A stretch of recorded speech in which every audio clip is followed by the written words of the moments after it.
अस्सलामुअलैकुम। मेरा नाम हफीज़ हैदर है और मैं क्लिनिकल साइकोलॉजिस्ट हूँ।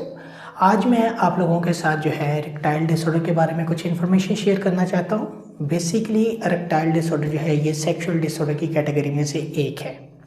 इसमें पेशेंट का जो पीनस है उसमें तनाव पैदा नहीं हो पाता during sexual relation, during intercourse. वो जो है बहुत ज़्यादा परेशानी को फेस कर रहा होता है। उसे जो है सेक्सुअल डिज़ायर जो है बार बार आ रही होती है, लेकिन उन सेक्सुअल डिज़ायर के अकॉर्डिंग जो है उसके पीनस के अंदर जो है तनाव पैदा नहीं हो पाता। उसके अंदर जो है प्रॉपरली अराउजल जो है वो बिल्ड नहीं हो पाता, जिसकी वजह से वो जो है अपने सेक्सुअल रिलेशंस को मेंटेन नहीं कर पाता। तो इसकी वजह से जो है पेशेंट की जो सबसे पहले मैरिटल लाइफ बहुत ज़्यादा डिस्टर्ब होती है, सेक्सुअल लाइफ डिस्टर्ब होती है, ऑक्यूपेशनल लाइफ डिस्टर्ब होती है, पर्सनल लाइफ, सारा एरियाज़ के अंदर डिस्टर्बेंस आना शुरू हो जाती है। इवन के कुछ ऐसे केसेस भी डायग्नोज किए गए हैं जिनकी जो है इसी प्रॉब्लम की वजह से जो है डिवोर्स हो जाती है। अगर पेशेंट के पीनस के अंदर जो है तनाव पैदा ना हो पाए और मुसलसल 6 माह तक इसी चीज़ को वो फेस कर रहा हो कि वो जब भी सेक्सुअल डिज़ायर के बारे में सोचे और सेक्सुअल रिलेशंस को मेंटेन करने की कोशिश करे, तो वो जो है अपने पीनस के अंदर जो है प्रॉब्लम को फेस करे और उसमें जो है प्रॉपरली तनाव पैदा ना हो सके, तो उसको जो है इरेक्टाइल डिसऑर्डर के अंदर डायग्नोज किया जाता है। इसके पीछे जो है फिजियोलॉजिकल काजेज भी होती हैं, साइकोलॉजिकल काजेज भी होती हैं। मोस्टली ये भी देखा गया कि साइकोलॉजिकल काजेज की वजह से जो है पेशेंट के अंदर ये प्रॉब्लम जो है परवान चढ़ती है, जिसकी वजह से पेशेंट की पर्सनल लाइफ बहुत ज़्यादा डिस्टर्ब हो जाती है, मैरिटल लाइफ बहुत ज़्यादा डिस्टर्ब हो जाती है। कोई भी स्ट्रेस हो सकता है जिसकी वजह से जो है पेशेंट का जो सेक्सुअल एक्टिविटीज़ को, सेक्सुअल प्लेयर्स को जो है फुलफिल करने को दिल नहीं करता।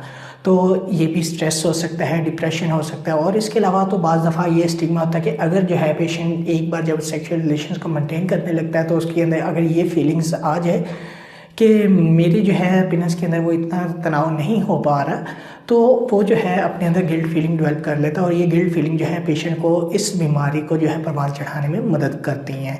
तो guilt feeling, stress, anxiety, depression, ये सारी चीज़ें जो हैं ये साइकोलॉजिकल फैक्टर्स जो हैं इस बीमारी को जो है सपोर्ट करते हैं। तो इस वजह से जो है पेशेंट बहुत ज़्यादा साइकोलॉजिकल भी डिस्टर्ब होता है और इसके अलावा जो है वो अपनी पर्सनल लाइफ में भी बहुत ज़्यादा डिस्टर्ब हो जाता है। फिजिकल सिम्टम में या तो हार्ट बीट हो सकता है, ब्लड प्रेशर हो सकता है, डायबिटिक हो सकती है, या फिर और बाज़ दफ़ा तो ऐसे केसेस देखे गए हैं कि एंजाइटिक जो पेशेंट जो है मेडिसिन यूज़ करते हैं तो उनकी वजह से भी ये प्रॉब्लम हो सकती है।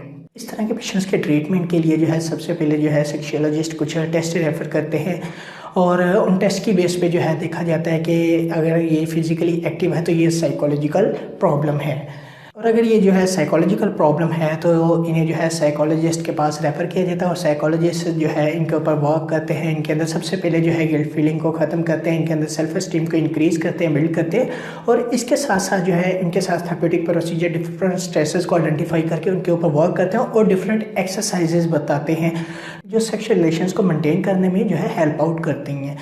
तो अगर किसी पेशेंट्स के अंदर इस तरह की प्रॉब्लम है कि वो जो है उनके पीनस के अंदर प्रॉब्लम आ रही है और वो प्रॉपर्ली इरेक्टाइल नहीं हो पा रहा, उनके अंदर उतना तनाव नहीं आ रहा और जो है उसके टेस्ट भी सारे क्लियर आ रहे हैं, तो उसे चाहिए जो है साइकोलॉजिस्ट से कांटेक्ट करें ताकि वो जो है थेरेप्यूटिक प्रोसीजर के जरिए उनके डिफरेंट स्ट्रेसेस को आइडेंटिफाई करके उनके ऊपर वर्क कर सके और को डिफरेंट एक्सरसाइजेज की बेस पे इनकी जो है सेक्सुअल लाइफ को खुशगवार बना सके।